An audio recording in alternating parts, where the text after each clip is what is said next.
In this video, I'll show you how to change the default browser on your iPhone. I will be demonstrating this on the iPhone 16 Pro Max, and I have the latest iOS 18 installed. So let's dig in. So the first thing we want to go ahead and do is start by opening settings on our device.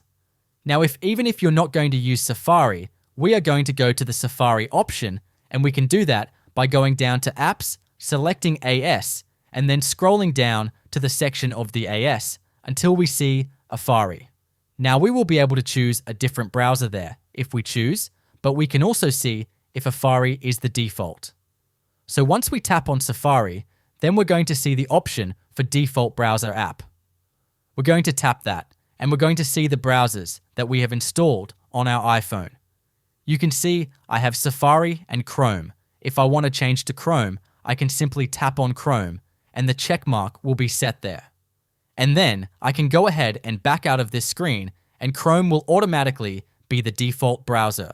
If this tutorial was helpful, please let me know in the comments below this video, and for more helpful tutorials, you can check the links in the description.